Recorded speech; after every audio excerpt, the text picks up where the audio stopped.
Vamos iniciar então a nossa aula de ciências. Pegue seu livro de ciências e abra na página 58. Vamos lá. Vamos estudar sobre animais. Hoje nós vamos estudar sobre animais. Pegue o seu livro de ciências e abra na página 58. Pode pausar o vídeo para pegar o livro. Olha aí, a página 58 tem um animal. Grande ele, né? Muito estranho. Vocês já viram esse animal? Já viram esse bicho em algum lugar? Eles estão por toda a parte. Em sua residência, inclusive. Pode estar no seu corpo e pode estar no ar que você respira. Só que ele não é assim grandão. Aí ele está aumentado 300 vezes. Este bicho é um ácaro. Essa imagem está aumentada 300 vezes. Então, ele é 300 vezes menor do que isso. Ele fica misturado à poeira e nós não enxergamos. Ele é um ser vivo microscópico, que nós não conseguimos enxergar sem usar um aparelho chamado microscópio. Há animais que são tão pequenos que não podem ser vistos a olho nu, como o ácaro, este bicho aí. Você já ouviu falar em ácaro? Você sabe onde os ácaros podem ser encontrados? Então, os ácaros eles podem ser encontrados na nossa casa. Os ácaros podem ser encontrados na poeira, em sofás, em tapetes, tá? A gente nem sente, nem vê, nem percebe que eles estão, mas eles estão ali. São esses animaizinhos que podem nos causar aquela alergia, aquela coceirinha no nariz quando a gente fica perto de poeira, quando a gente bate um tapete, quando a gente tira uma cortina, quando a gente varre uma casa, né? São esses bichinhos que nos causam aquela alergia, aquela coceirinha no nariz. Mas vamos ver outros animais. Vamos seguir no nosso livro. Na próxima página, tem ali observando os animais. Vamos ler juntos. Os animais são seres vivos, pois nascem, crescem, podem se reproduzir e morrem. Então, todos os animais são seres vivos, independente do tamanho que eles tenham ou do lugar em que eles vivam. Todos são seres vivos, tá? No planeta Terra, existe uma variedade grande de espécies de animais. A professora de Hélio pediu aos alunos que fizessem um álbum com com fotos de diferentes animais. Veja ao lado duas das páginas que Hélio fez. Vamos ver então os animais que ele colocou. Ele colocou um tubarão-baleia, que pode atingir cerca de 20 metros de comprimento. Ele colocou uma cobra cega, que pode atingir cerca de 45 centímetros de comprimento. Mais embaixo, ele colocou o quê? A aranha tarântula, que pode atingir cerca de 25 centímetros de comprimento. Grande, né, esta aranha? Do outro lado, vamos ver o que ele colocou. Ele colocou um casal de leões. O leão pode atingir cerca de 3 metros e 60 centímetros de comprimento. Embaixo, ele colocou os filhotes do leão, 3 filhotes. E mais embaixo, ele colocou uma rã-touro, que pode atingir cerca de 20 centímetros de comprimento. Esse é o nome da rã, rã-touro. E do ladinho, ele colocou um girino de uma rã-touro, que é um filhotinho, um filhote da rã touro. Então, aí são alguns animais que ele colocou. Vamos voltar a ler ali. Os animais podem apresentar diferentes tamanhos. Alguns bem pequenos, como o ácaro visto nas páginas anteriores, só podem ser vistos com a ajuda do microscópio. Outros animais chegam a atingir vários metros de comprimento. É o caso do tubarão-baleia, que pode medir cerca de 20 metros de comprimento. Pensem como ele é comprido, né? Como ele é grande. Pensem assim, a altura da nossa casa dá aproximadamente 2 metros. Então, imaginem a altura, né, o comprimento desse bicho, muito grande, né? O nosso carro, por exemplo, um carro, ele mede aproximadamente uns 2 metros, uns 3 metros, vamos pensar, um carro. Se esse tubarão tem 20 metros, o tamanho de quantos carros ele não dá, né? É muito grande. O corpo dos animais, está dizendo ali no livro, tem cores e formatos diferentes. O corpo da aranha, por exemplo, tem formato e cor bastante diferentes do corpo da cobra cega. Isso é verdade? O que a gente pode ver como diferença? Vejam que tem ali na atividade 1, ó, identifique uma diferença entre o formato do corpo da aranha e o da cobra cega. O que tem de diferente? Uma coisa diferente do corpo da cobra cega para o corpo da aranha. O que vocês podem dizer que é diferente? Uma coisa que é diferente é o formato, né? A aranha tem o corpo redondo, né? Arredondado. E a cobra tem o corpo comprido, né? As pernas. Olha a aranha ali. Ela tem, parece que as pernas maiores que o corpo, né? E a cobra? Nem pernas tem, né? Então, vejam ali a atividade 1, vocês vão observar as duas imagens e vão escrever uma diferença que tenha entre o corpo da aranha e o corpo da cobra cega, tá? Vamos ver ali ao outro lado. Em algumas espécies de animais, é possível diferenciar a fêmea do macho, de acordo com características, como o formato e a cor do corpo. No álbum de Hélio, há uma foto de um casal de leões. Vamos ver ali, ó, o casal de leões. Vocês sabem dizer qual que é a fêmea e qual que é o macho no casal de leões? Vocês sabem? Isso mesmo. Nos leões, o macho é que tem a juba, né? O macho tem a juba grande. A fêmea não tem juba, né? Essa é a diferença. Uma das diferenças, né? A outra pode ser o tamanho, né? O leão macho é maior um pouco do que o leão fêmea, né? Do que a leoa, tá? Então, ali no número 2 diz assim: cite uma diferença que você pode observar entre o macho e a fêmea do casal de leões. Uma diferença. Vocês vão anotar ali no livro de vocês, tá? Nós já falamos duas das diferenças, vocês vão escrever uma delas. Só observar ali nas fotos e escrever, né? O macho tem juba e a fêmea não tem, né? Ali embaixo está dizendo assim: em algumas espécies de animais, os filhotes são bastante parecidos com os pais, como no caso do leão.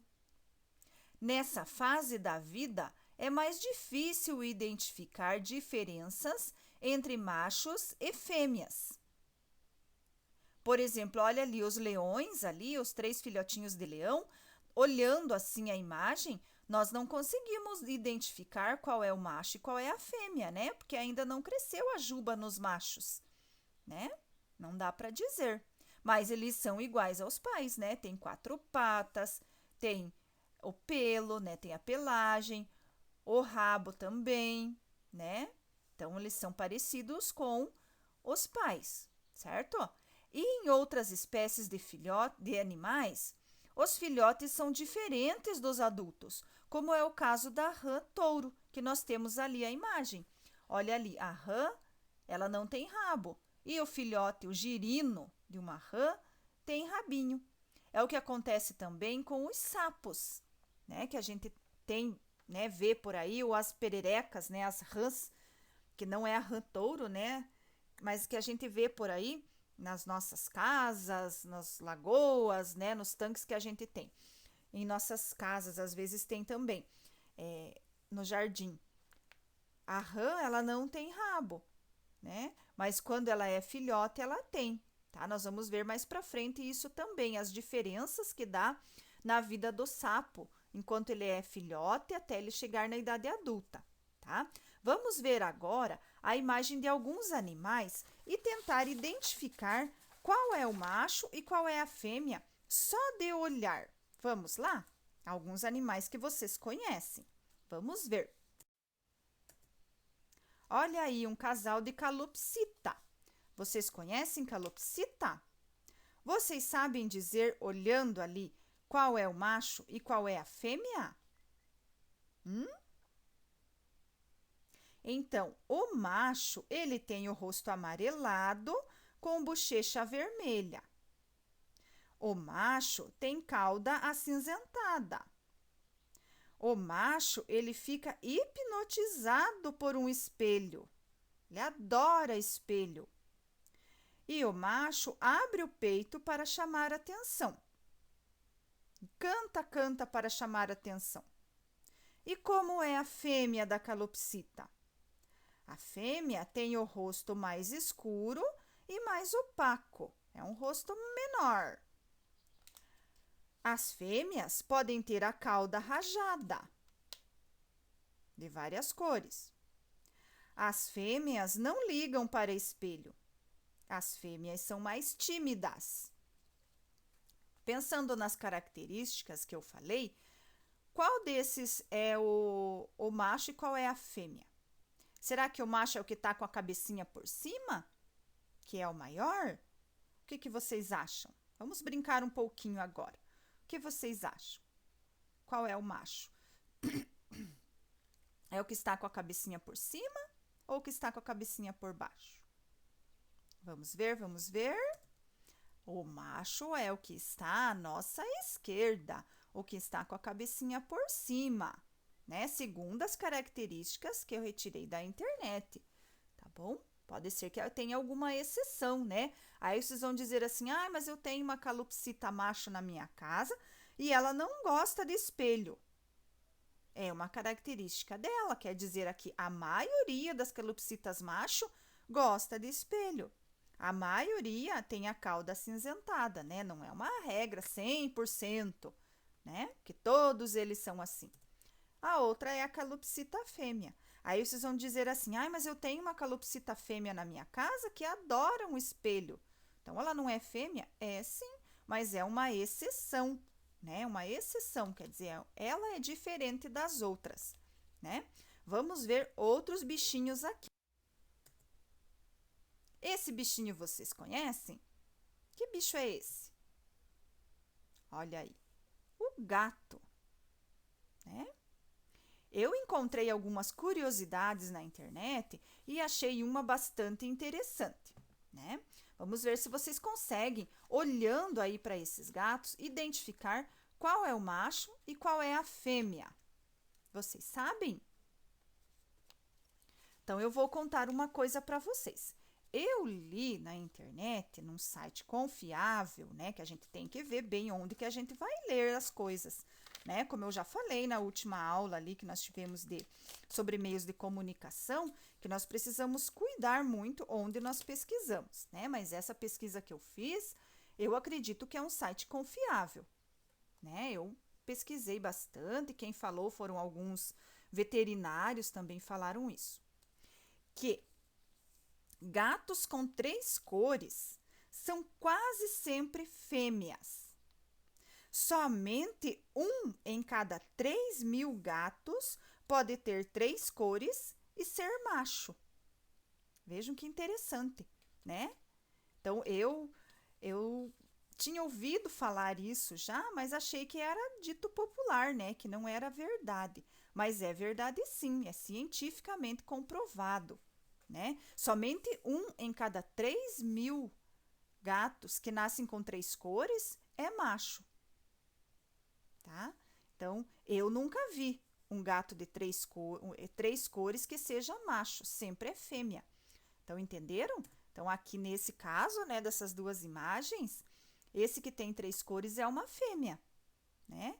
Aí o outro ali, ele pode ser macho ou fêmea, né? Eu não sei dizer só de olhar se ele é macho ou é fêmea, porque ele pode ser macho, porque tem 2 cores, mas existem também gatas fêmeas de 2 cores, não existe?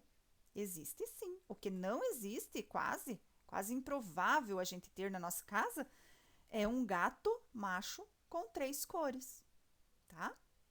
Vamos ver o próximo bichinho. E esses dois, o que são? Vocês já viram desse bichinho? Esse é o canário terra, né? O canário da terra. Eu tenho aqui no meu quintal direto. Eles estão ali no pessegueiro, eles estão do lado da janela, eles estão aqui. Vocês sabem dizer assim, só de olhar, qual é o macho e qual é a fêmea? Vocês vejam ali que um é mais amarelado e outro é menos amarelo, né? Qual é o macho? Qual vocês acham que é o macho? Vamos ver, vamos ver. Olha ali, esse que é mais acinzentado, menos amarelo, é a fêmea. E o mais amarelo é o macho. Vamos ver outro bichinho agora. Qual será o próximo? E esses dois? Qual é o macho? Qual é a fêmea? Vocês sabem dizer? É um galo e uma galinha, né? Qual é o macho? É possível saber? Só de olhar? Sim, né? O macho é o mais colorido, né? É o mais enfeitado. Geralmente, entre as aves, o macho é o mais enfeitado. Sabiam disso? É o mais colorido, é o que tem as penas maiores.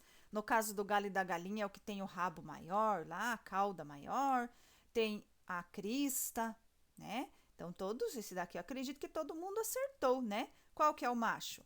É o de trás, né? Essa da frente é a galinha, é a fêmea, e aquele de trás é o macho, é o galo, né? Vamos ver o outro, qual será? E esses dois? Tem um bode e uma cabrita ali. Qual é o bode? É o mais escuro ou é o mais claro? É possível identificar só de olhar? É possível? Qual vocês acham que é o macho? Vamos lá. Qual é a fêmea? Façam suas apostas. Vamos ver, vamos ver. Esse é o macho, olha ali. Ele é maior, ele é. No caso ali, ele tem o chifre maior, né? E outra forma de você identificar é o cheiro, né? O bode macho, ele tem um cheiro mais forte do que a fêmea, né? Ele é mais mal cheiroso do que a fêmea. Então, essa é uma característica do bode macho, tanto do cabrito quanto do carneiro, né? E ali a fêmea é a branca, tá? Vamos ver outro bicho. E esses dois, os veados, né? O veado campeiro, tem muito aí pelas nossas matas, né? Qual é o macho? Qual é a fêmea? O que vocês acham? Um tem chifre e outro não tem. Qual será que tem o chifre? Tem a galhada? Macho ou a fêmea? O que vocês acham? Olha ali, a fêmea não tem o chifre, né? Só o macho que tem. Então, novamente, há uma outra espécie de animal em que o enfeite está no macho, né? Que é a galhada, é o enfeite deles, né? Inclusive, tem um filme, né? Em que o veado lá, do filme, ele quebra o chifre, né? Tem um filme em forma de desenho animado que tem o bichinho, não lembro o nome do filme, mas que ele tem o chifrinho ali dele acaba quebrando, né? Tem uma certa idade quando ele passa da infância para juventude, que o macho ali, o veado, cresce o chifre nele, né? E nesse desenho ele acaba quebrando um pedaço do chifre, né? Ou eles ficam brigando que um tem um chifre maior que o outro. Tem um desenho assim, eu só não tô lembrada do nome do desenho. Então vimos ali, ó, o macho é o que tem o chifre e a fêmea não tem. Nunca vai ter a fêmea durante a vida. Outro bichinho, o cão e a cadela. Conseguimos identificar só de olhar qual é qual? Macho e fêmea? Não conseguimos, né? Nós precisamos fazer um exame mais detalhado, ver qual que é o macho, qual é a fêmea, né? Ver as diferenças do corpo, né? Que um tem corpo de macho, outro tem corpo de fêmea, igual menino e menina. Tem as diferenças no corpo do menino e da menina, né? Que no cachorro e na cadela também tem. E precisa ser observado isso para ver se o cachorro se é macho ou é fêmea, né? Então, o cachorro e a cadela não é possível ver assim só de olhar qual é o macho e qual é a fêmea, né? Outro bicho, o coelho. Tem como identificar ali nesses dois se são um macho e uma fêmea? Ou se são dois machos? Ou se são duas fêmeas? Não tem. Também é preciso fazer um exame mais detalhado no bichinho, né? E no cavalo e na égua? Tem como saber? Só de olhar assim numa foto? Tem como saber qual é qual? Também não tem, né? Então a gente conseguiu ver até aqui vários animais em que alguns é possível ver só de olhar qual é o macho, qual é a fêmea, e outros não. Por que, que nós estamos vendo isso? Para ver as diferenças entre uma espécie de animal e outra, né? Nós não vamos precisar aprender a identificar macho e fêmea nos animais. E isso não é o nosso estudo, né? O que nós precisamos entender é que existe uma enorme variedade de animais e que cada animal tem a sua característica, né? Vamos ver mais animais aqui.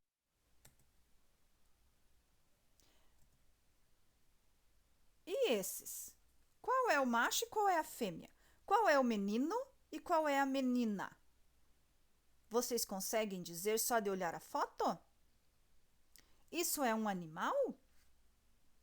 Sim, é um animal, ser humano. Nunca esqueçam disso, né? O homem é um animal racional. Quer dizer o quê? É um animal que sabe pensar as suas ações, né? Ele consegue planejar, pensar as suas ações, né? Conseguimos identificar aí nos bebês, nos filhotes de humanos, qual é menino e qual é menina? Só de olhar assim, não, eu não sei dizer qual é o menino e qual é a menina. Por isso que enquanto é pequeno, né, o que vai fazer a diferença é um acessório, né? Quando você vai sair de casa, por exemplo, com um bebê, você vai colocar, muitas mães colocam roupinha cor-de-rosa, se for menina, coloca um lacinho no cabelo para identificar como menina, ou coloca um brinquinho na orelha, né? Já o menino não tem isso. O que o menino vai ter? Uma roupinha mais escura, né? Uma roupa azul, geralmente, né? Então, o que vai identificar são essas características que as mães, que os pais vão colocar nos filhotes, digamos assim, né? Mas olha aqui, nessas fotos nós não conseguimos identificar, né? Só pelo rostinho. Vamos ver aqui, ó. Agora, nós conseguimos dizer qual é o menino e qual é a menina? Sim, né? Provavelmente o menino é o de trás e a menina é a da frente. Aquilo que eu falei para vocês, as mães fazem a diferença pela roupinha, né? Até uma altura da vida. Mas chega numa altura em que não é a roupa que vai fazer a diferença, são outras características do ser humano. Vamos ver. Olhem aí. Aí é fácil da gente identificar qual é o menino e qual é a menina, não é mesmo? A menina é a que está com o cabelinho amarrado, né? Tem rabinho no cabelo. Essa é a menina. Por quê? Porque a maioria das meninas usa cabelo comprido, né? Ou o cabelo crescendinho, assim, ou um enfeite no cabelo, a maioria usa, né? Tem as que não usam e não deixam de ser meninas por causa disso, né? Mas a maioria usa enfeitinho no cabelo, brinquinho na orelha, né? E o menino é esse de cabelinho curtinho, né? quer dizer que a maioria dos meninos usa cabelo curto. Ah, mas daí vocês conhecem alguém que usa, um menino que usa cabelo comprido. Deixa de ser menino? Não, não deixa de ser menino, né? Não deixa de ser piazinho, ser macho, né? Por ter o cabelo comprido. É uma característica dele. Ah, existem meninos que usam brinco. Deixa de ser menino por causa disso? Não, não deixa de ser menino, né? Ele é menino sim, só que usa algumas coisas que antes eram exclusivo das meninas, mas que hoje não são mais, né? Hoje já tem meninos que usam brinco, meninos que usam cabelo comprido, assim como tem menina que usa cabelo curto, né? Mas a maioria dos meninos usa cabelo curto, né? A próxima imagem aqui, ó. Quando vai chegando na idade adulta, olha aqui nós temos seres humanos de várias idades, né? Tem os dois, parecem ser os pais aqui dessa família, né? Olha ali, o homem tem o cabelo bem curtinho, né? Já quase sem cabelo. A mulher tem o cabelo comprido, usando brinco, né? Olha, tem o bebezinho no colo. Será que é um menino ou uma menina? Esse bebezinho que está no colo da mãe, dessa mulher que acreditamos ser a sua mãe. Eu acredito que é uma menina, né? Porque está vestida de vermelho, né? A gente imagina isso. Aí tem a menininha ali de cabelo comprido, de lacinho no cabelo e os dois outros meninos. Então, à medida que os seres humanos vão crescendo, vão mudando a sua característica, né? E vão ficando cada vez mais diferentes. Homem e mulher, no caso macho e fêmea, vão ficando diferentes, né? No caso dos seres humanos. Vamos ver mais um animal. Aqui nós temos sobre o sapo, né? Que eu falei que nós vimos no livro lá sobre a rã touro, né? Aqui nós temos as fases da vida do sapo. Ó, ele é um ovo, como se fosse uma gelatina pequenininha que a gente não chega a ver, tá lá dentro da água. Depois ele vira larva. Depois ele vira girino com brânquias externas, como se fosse um peixe, tá? Bem pequenininho. Tudo isso dentro da água. Depois ele vira um girino com brânquias internas, passa a ter as como se fosse aquelas brânquias de peixe, mas dentro do seu corpo, dentro da sua cabeça. Depois ela vira um sapo jovem, né, uma rã ou sapo jovem, ainda com rabo. E só vai perder o rabo quando fica adulto. Aí é quando ele passa a viver mais tempo fora da água. Até enquanto ele está ali com o rabo, ele fica quase que exclusivamente dentro da água, tá? E para passar por todas essas fases e se tornar adulto, demora cerca de 16 semanas, de 3 a 4 meses. Foi o que eu andei pesquisando aqui em livros e na internet. É de 3 a 4 meses para um ovo de sapo virar realmente um sapo adulto, tá? E vamos ver o bichinho que também passa por transformações.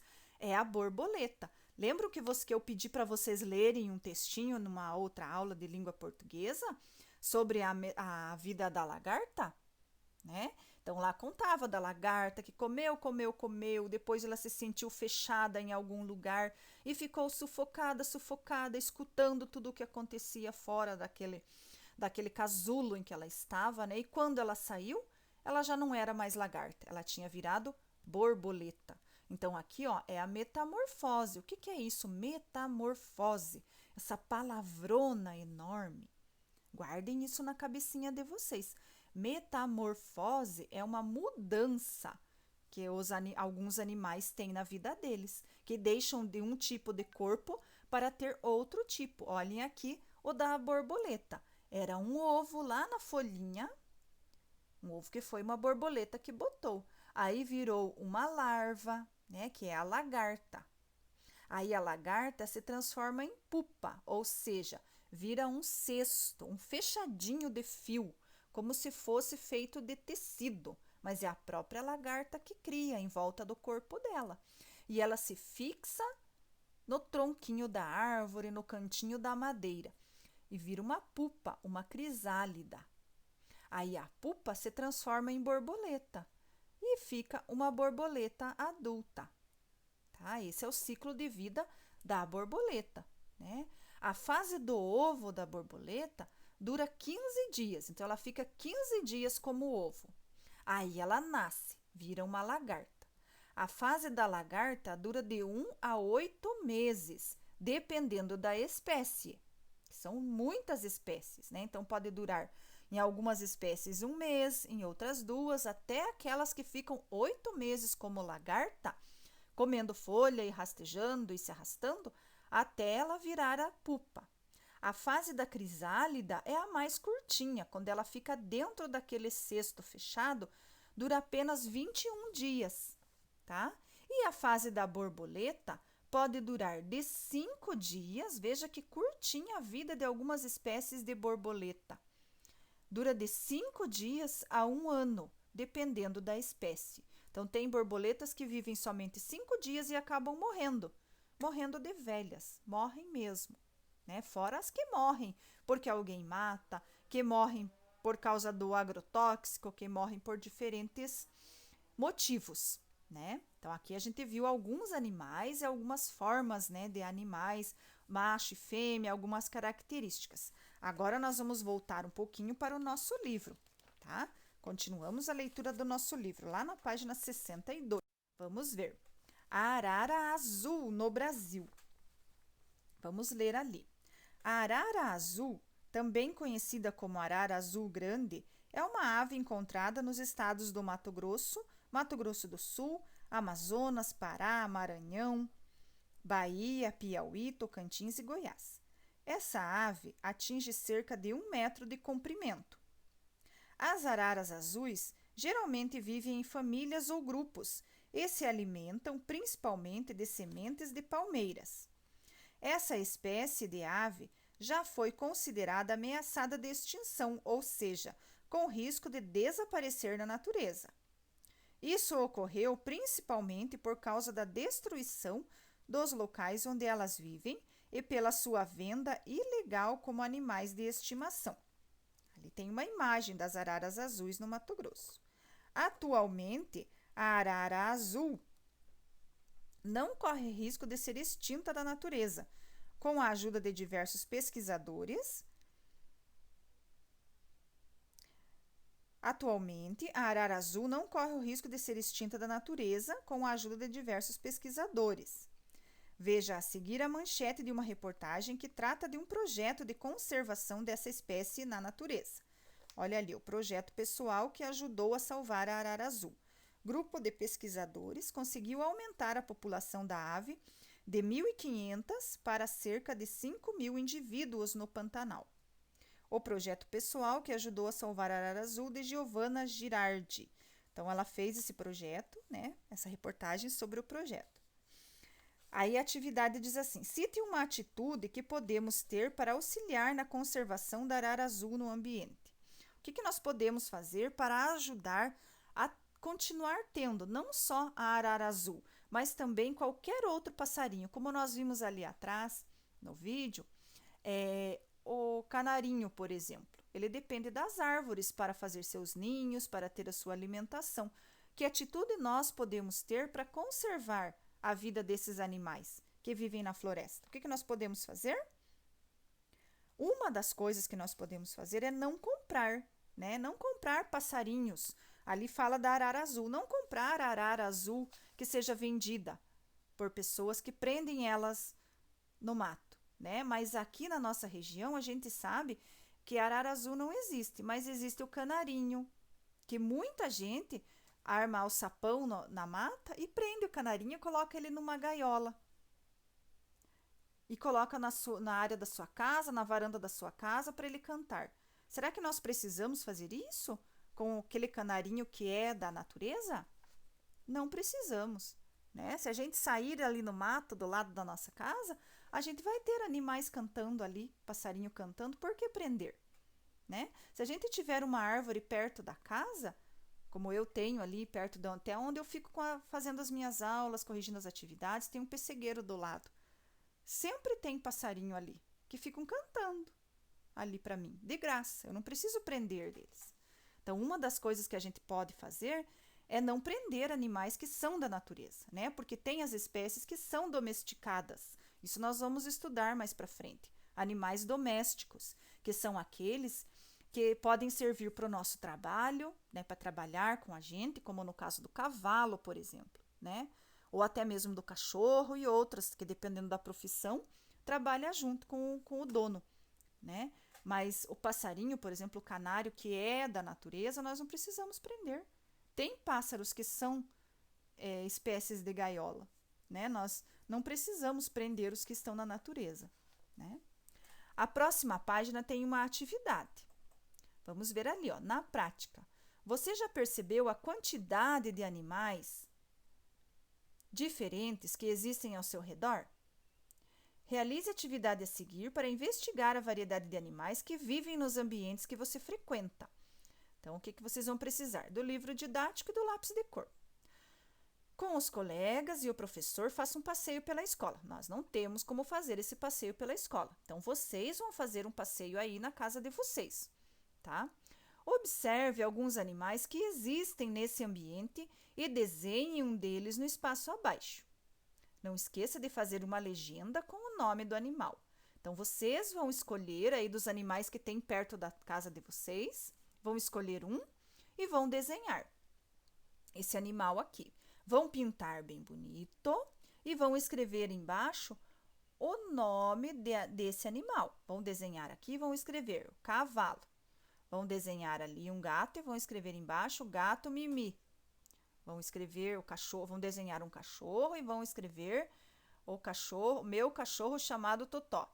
Entenderam? Aí essa foto vocês vão fazer ela bem linda quando vocês forem enviar para mim. Vão fazer o desenho bem lindo e a foto bem linda, tá bom? Que na próxima aula eu vou fazer um vídeo, uma apresentação, alguma coisa, onde cada um vai poder ver o desenho que os colegas fizeram do bicho, tá? Do animal. Então, caprichem, porque esse daqui todo mundo vai ver, tá? Todo mundo vai ver qual é o animal. Vocês não precisam colocar o nome de vocês no desenho, se não quiserem, tá? Só coloca qual animal que é. Que depois, quando eu for colocar essas fotos num vídeo para vocês verem, não vão saber que é o desenho de vocês, tá bom? Façam bem certinho.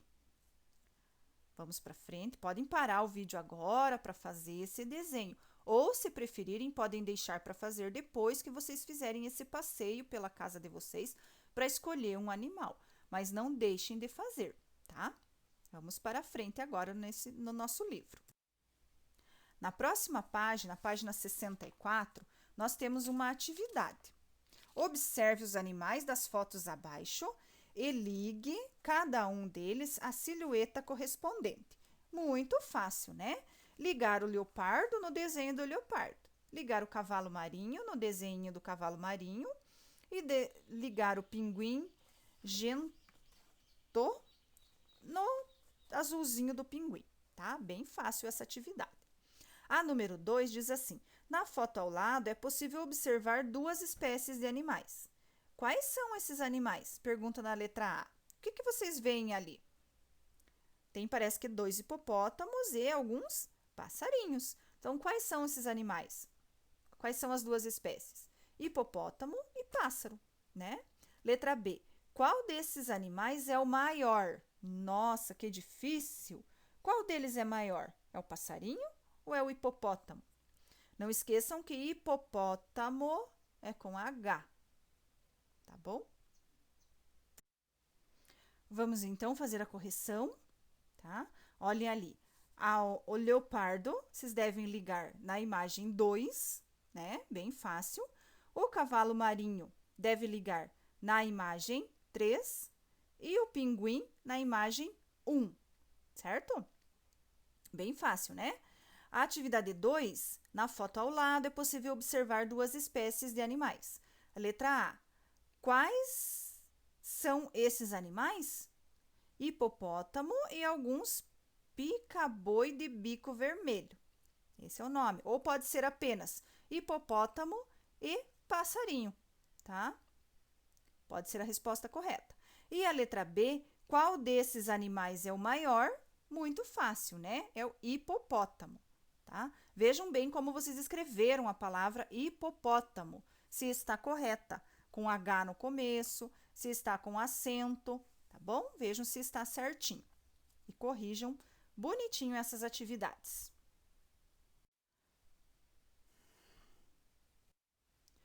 Vamos ali então fazer a correção. As borboletas são seres vivos que apresentam cores e tamanhos bastante variados. Observe as imagens a seguir. Vamos ver a letra A, que é a pergunta. Quais são as cores das borboletas acima? Eles podem, ali tem uma sugestão, né? O objetivo dessa questão é que vocês observem e descrevam as cores das borboletas. Vocês, né, os alunos, podem citar que a borboleta A tem as cores branca, amarela, marrom e preta, e a borboleta B tem as cores azul e preta. Então, qual é a resposta de vocês? Borboleta A tem as cores branca, amarela, marrom e preta. Borboleta B tem as cores azul e preta. E a letra B? Apesar das diferenças, as borboletas apresentam algumas semelhanças. Cite uma delas. Então, a resposta é pessoal, está escrito ali, quer dizer que pode ter variação nas respostas, mas que existe ali uma sugestão. Os alunos, né, vocês podem identificar as características como 2 pares de asas, a borboleta coruja tem e a borboleta azul tem 2 pares de asas. Cada lado tem 2 asas, né? E um par de antenas, outra característica, e que elas voam, é outra característica também. Tá? Então, vocês podem colocar isso. 2 pares de asas, um par de antenas e que elas voam. Tá? O número 4 é só circular o animal ali, o besouro. Né? Muito fácil, dá bem para vermos ali o besouro, é só circular. Tá? Vamos para frente. Gostaram da aula de hoje? Eu achei bem legal, bem interessante. Aprendemos algumas coisas sobre vários animais, né? Observamos vários animais. E na próxima aula, vamos ver mais animais ainda, tá? Na próxima aula, nós vamos continuar estudando sobre animais. Na próxima segunda-feira, que é a aula de ciências, tá bom? Na próxima semana, vamos estudar sobre animais domésticos e animais silvestres, ou seja, aqueles que podem viver junto com os seres humanos e aqueles que precisam viver no habitat natural, que é na floresta, na água, no deserto, né? Seja lá onde for o habitat natural deles. Nós vamos ver na próxima semana. Animais domésticos podem ser animais de estimação, aqueles que nós temos em nossa casa, tá? E você? Tem animal de estimação? Tem um animalzinho que é o seu animal, que você brinca com ele, que você alimenta ele, que você cuida dele? Sim ou não? Hoje, além das fotos das atividades do livro, você deve enviar também, olha aí o que será, um vídeo seu apresentando seu bichinho de estimação, tá? Então, vão anexar na atividade de hoje as fotos das atividades do livro, inclusive do desenho do animal e das outras atividades, tá? E também vão anexar um vídeo apresentando o seu bichinho de estimação. Por exemplo, se você tem um cachorro, você vai fazer um vídeo pertinho do cachorro e vai dizer: olá, eu sou a Mônica e o meu bichinho de estimação é uma cachorra. Olha aqui ela. Ela se chama tal, ela é da cor tal, vocês vão apresentar, tá bom? Vão apresentar o bichinho de vocês. Entenderam? Vão fazer um vídeo. Como vocês já fizeram um vídeo e enviaram um vídeo nas atividades de educação física, não foi? Então, agora vocês vão enviar nessa atividade minha, tá? Atividade de ciências. Se você não tem bichinho de estimação, nossa, professora, eu não tenho. O que eu vou fazer? Não preciso fazer o vídeo? Faz sim. Você deve fazer o desenho de um bichinho que você gostaria de ter. Um bichinho que você gosta muito, que você acha muito bonito. E fazer um vídeo mostrando o seu desenho, tá? Ah, eu não tenho bichinho de estimação, mas eu gostaria de ter um leão. Opa, leão pode ser bicho de estimação? Não, né? Existem animais que não podem ser bicho de estimação pelo seu tamanho, pelo seu modo de vida, né? Não dá para ser bichinho de estimação, tá? Então, quem não tem bicho vai fazer também o vídeo, vai fazer um desenho de um bicho e vai fazer o vídeo desse mostrando esse seu desenho, tá bom? Falando que bicho que é e tudo, tá bom? Para enviar o vídeo, você deve fazer como fez para enviar a atividade de educação física, tá bom? Vocês devem anexar todas as fotos e depois enviar o vídeo para o Drive, igual fizeram na educação física, tá bom? Quem tiver dúvidas, é só olhar lá no nosso grupo do WhatsApp, que eu vou colocar lá, já coloquei, um vídeo explicando como faz para enviar vídeo, tá bom? Vou explicar lá certinho, é só assistir lá que vocês vão saber fazer, tá? E se ainda assim tiverem dificuldades, é só entrar em contato comigo, tá bom? Espero que tenham gostado das atividades de hoje e que façam ainda, né? Quem ainda não fez aí o vídeo do seu bichinho de estimação, faça bem bonitinho. Quem tiver que fazer o desenho também e envia para mim, tá bom? Um abraço. Vou estar aguardando os vídeos e as imagens aí das atividades.